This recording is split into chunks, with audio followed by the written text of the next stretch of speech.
Croeso i ddarlleniad byr o gerddi Elin a Hywel, dal i fod. Mae'n gyfrol hardd ac yn cynnwys cerddi sydd yn cwmpasu 20 mlynedd o gyfansoddi. O'r cyfnod pan gychwynnodd i gyrfa'n 19 oed, gyda un o gyfrolau answyddogol y Lolfa, Pethau Brau. Ac mae cyfaill arall iddi Beth Thomas yn ymuno mi ddarllen rhai o'i cherddi a geiff Beth egluro'n llawnach efallai pam i ni yma heddi'n darllen ar ei rhan hi. Beth. Mae Elin wedi ymddiried yn y ddwy ohono ni fel hen ffrindiau, achos bod hi'n dioddef bellach o Alzheimer's i hunan, a mae'r math hyn o ddigwyddiad yn ormod o straen iddi. A'r Alzheimer's sy'n mewn gwirionedd tu ôl i deitl y llyfr yma, o'n i'n trafod gyda Elin beth allan ni roi yn deitl. A dyma'r sgwrs yn troi at y profiad mae'n gael yn aml o gwrdd â phobl nabod nhw, ond eto i gyd ddim yn cofio pwy un nhw. A dyma Elin yn gweud, wel, o leia wy'n gwybod bod nhw'n dal i fod a mod uniau'n dal i fod. A na chi, dyna deitl y llyfr. Dwi wedi nabod Elin ddaru ddi ddod i weithio i'r amgueddfa fel cyfieithydd dros 20 mlynedd nôl nawr. A cerdd o'r cyfnod na pan ddethon ni nabod yn gilydd gynta yw'r gerdd gynta wy'n mynd i ddarllen ar ei rhan ni. Un oedd Elin ei hunan wedi awgrymu dylen i ddarllen. A mae'n gerdd sy'n dangos y llunin ffeminyddol gryf na sy'n rhan mor nodweddiadol o waith Elin a'i phwysigrwydd i fel bardd a'i diddordeb mewn chwedloniaeth hefyd. A dyma hi, sef Duwiesau. Duwiesau Cymru. Duwiesau'r banadl y deri blodau'r erwain, yr esgyr sychion, ewinedd yn y blew. Nid ych chi oedd yn camu trwy'n breuddwydion flynyddoedd yn ôl yn fy ngwely hogan ysgol, ond ma'n ddiwiesau llyweth yn mynd ar dod a gwafrau'n anwadal drwy chwedlau rifen a groeg. Yn enfus am eiliad, ac yn anant neu'n llwyn, wastad rhwng dau feddwl a dwy ffurf, yn plesio rhyw ddyn, yn cuddio rhag rhyw ddiw, yn newid i henwau a'i hunain fel newid lipstick, eco, eos, psyche, merched chweched dosbarth yn chwerthin tu ôl i'w gwaltiau newydd i golchi. Dod i ddeall eich ffyrdd chi wnes i yn araf anfodlon, yn gyndyn fel boddi cathod, gyda phob clais a welais, pob cusa'n wag, pob modrwy yng nghledd llaw, dod i ddeall dicter, sawri'r gwaed ar y dwylo a gwres y tŷ haearn, clywed penglogau plant yn glonc yn y gwynt. Frenu nesau'r gwyllt, y lloerig, y bobl o'i coiau, y distawrwydd anghynnes yr anesmwythyd mawr. Rydych chi'n cadw cwmni heno yn nad yn newyddion, yn stelcio drwy'r stafell yn eich gynnau sidan carpiog. Mae blinder y blynyddoedd yn friw dan eich llyged, a'ch crwyn yn afalau crychion. Ond mae'r fellten a'r daran yn drydan yng nghwmwl eich gwalltiau. Mae'r clodiad rhyw gawres yn gengl o amgylch eich boliau, a meillion eich dicter gwyn yn dyn wrth eich sodle. Ynysoedd gwir cedi'n sy'n dymchwel wrth odre eich peisiau.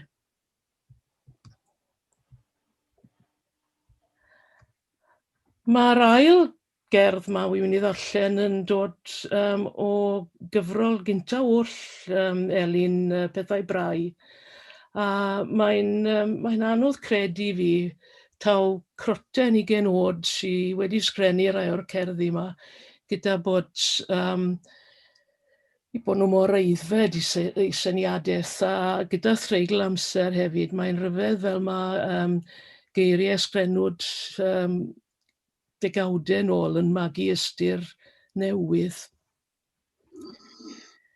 Un am bortread Olaf Van Gogh. Darlun. Croesau'r ogolir yn gynghanedd ar gynfas y gorffennol, yn ddrych i'r dyfodol i gofio hanfod yr hyn oeddwn ni. O do mi gefais ddyddiau fy ngwylltineb, dyddiau hael crasboeth Provence yn dan ar fy nghroen, boreau'r gwlith yn ddagre ar foch y goeden geirios a mistynau gyrddyrnau bregus tu ar asir.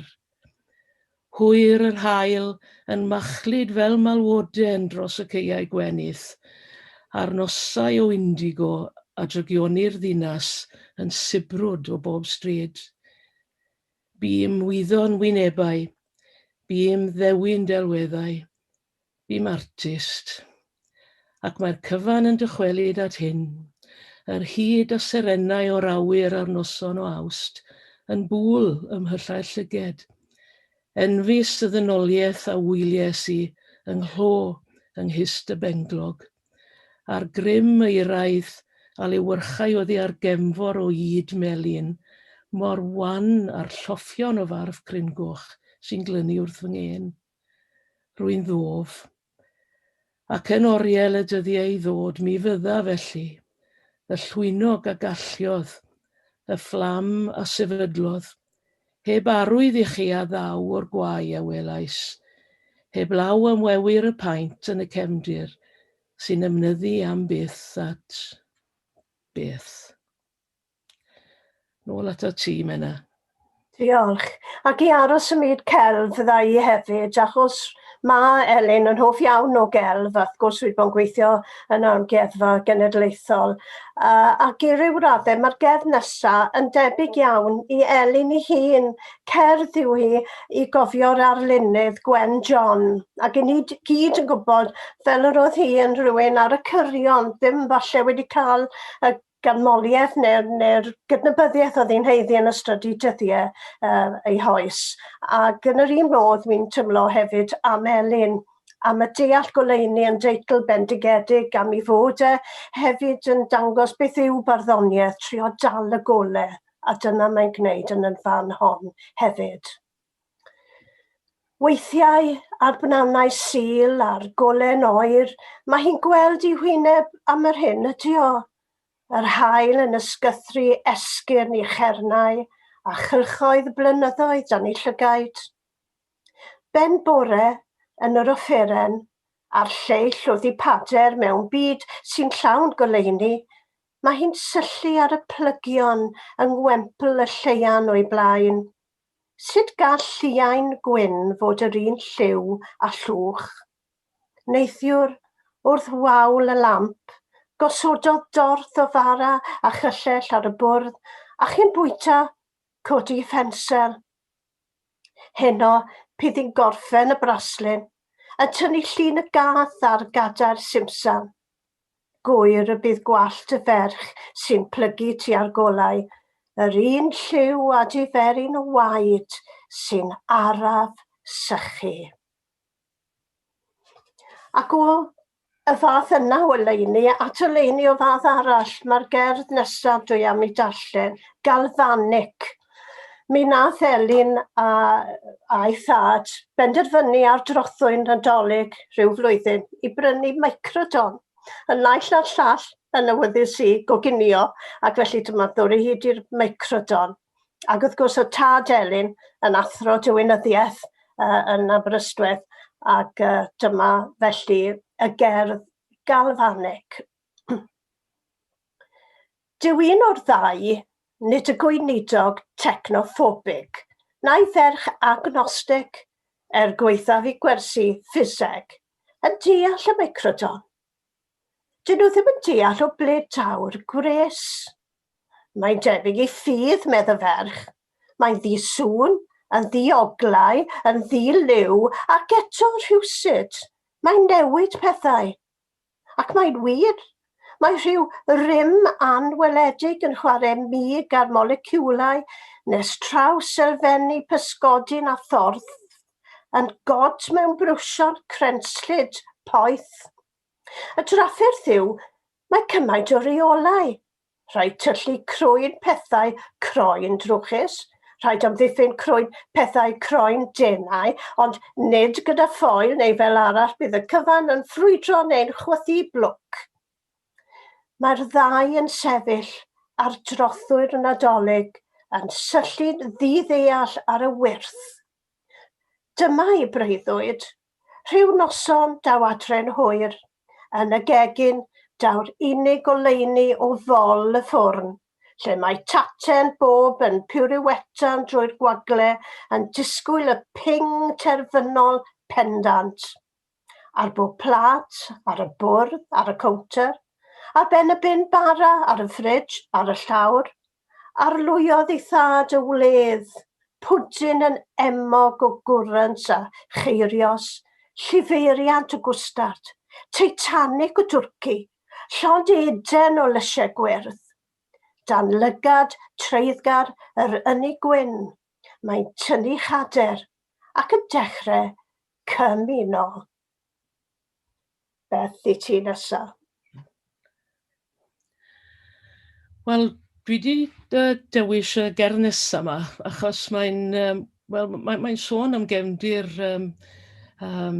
Elin fel merch y mans, a hefyd mae'n sôn am mam Beca Hywel, ac o'n i'n nabod Beca cyn i fi ddod i nabod Elin ei hunan, a dwi'n meddwl bod y tensiwn na yn y gerdd rhwng awydd Elin i gico'n erbyn y tresu tra ar yr un pryd yn dangos y parch a'r cariad dwys iawn o ddau ati rhieni a'i chefndir.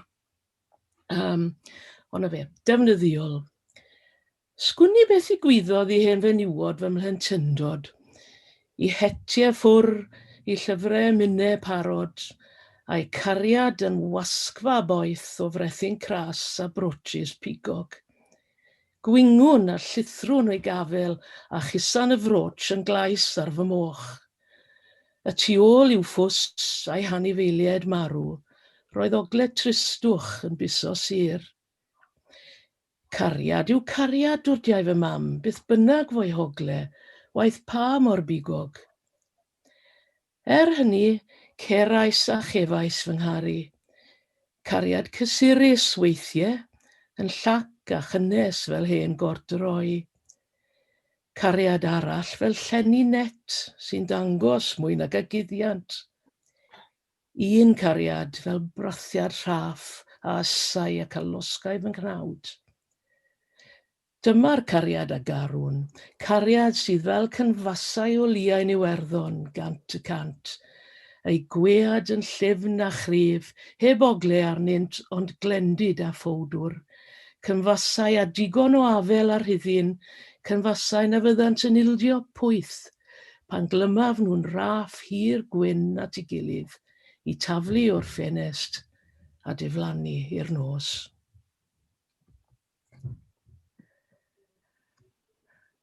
A cerdd am negesydd serch nawr sy'n dangos hiwmor Elin, dwi'n meddwl, a hefyd yn dangos sut mae'n gallu cymryd traddodiad a'i droiau ar ei ben tra'n dal i gydnabod y traddodiad yn y lle cynta. A mae'n gweud lot am Elin hefyd. Llatau. Anwylid. Anfonaf latau atat. Neges Beth yn syth at y galon. Lladmerydd a'n llythrennog fy nheimladau, a'i hunan yn llawn hiodledd dieiriau. O mae cymaint o bethau yn y byd, p'un fydde'r dewis gorau, yr un sy'n crynhoi'r holl ddyheadau, yr union beth.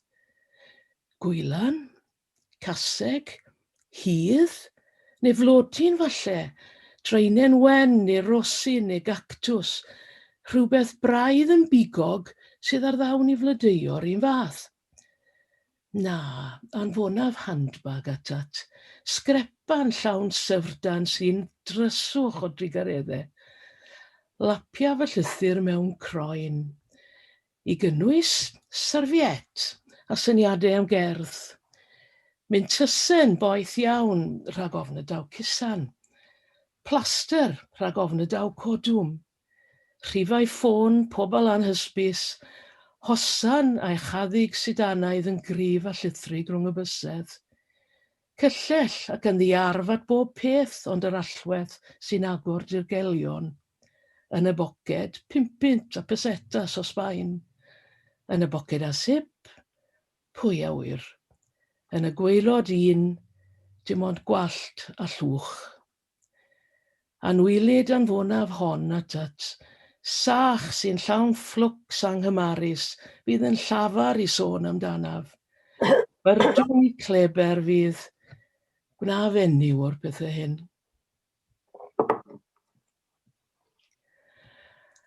Un o bleserau a breintiau mawr y mywyd i yw bod yw bod yn bopa i Efan, mab Elin a Hywel, sy'n 19 oed nawr. Fe aned Efan pan oedd Elin wedi pasio i 20 oed, a fi'n cofio un glir yn gweud wrtha ar y pryd, wel, ti'n gwybod fel wy gyda deadlines.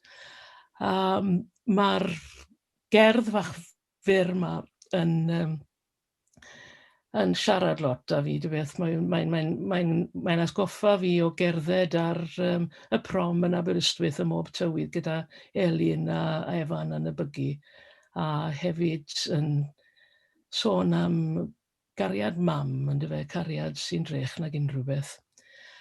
Llen. Ar glaw yn pigo bwrw ar y traeth, mae'r fam yn gosod y lawlen, yn rholio'r plygion o blastig clir dros gwfl y byggy, ac wrth iddi sythu, mae'n chwarae gêm ar mab bach. I llaw yn cyffwrdd a'i anadl ar y llen, i law yn seren fôr sy'n ateb nôl.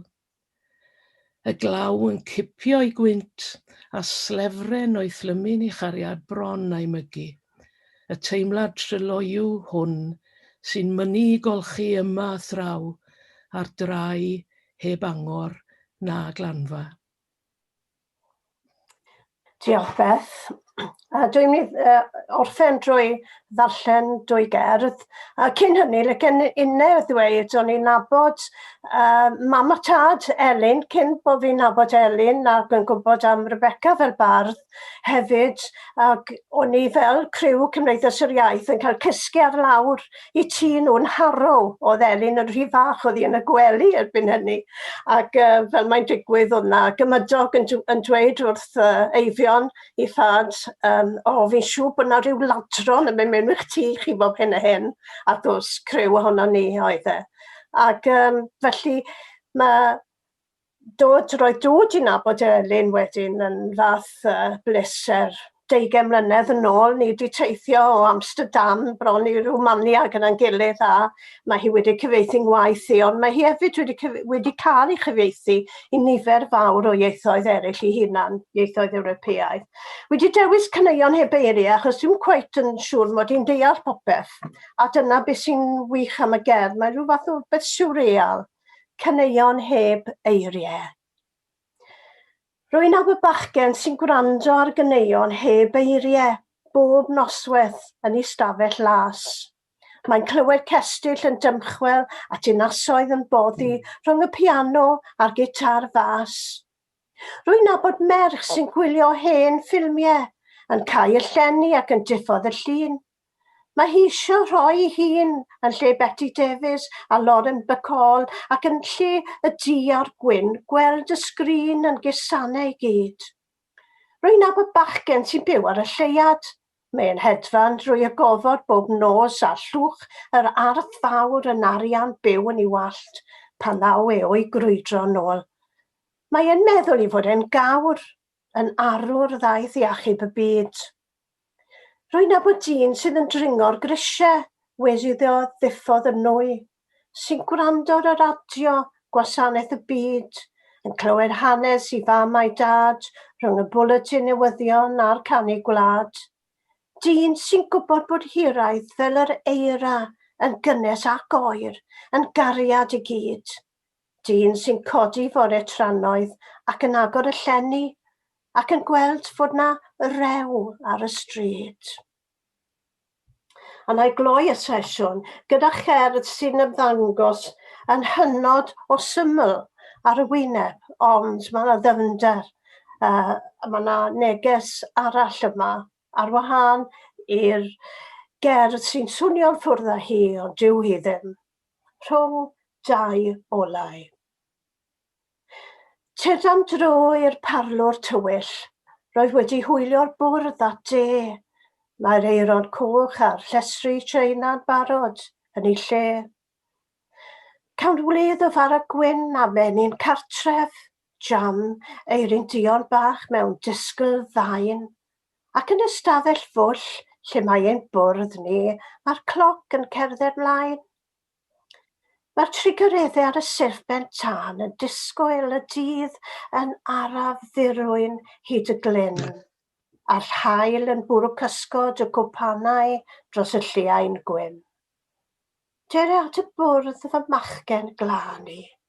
Mae llond y lle o gaws a theisen gri, a welyd i'r ddau dderyn bach sy'n esgyn uwch ben ei brwsion ni. Diolch yn fawr i chi am wrando.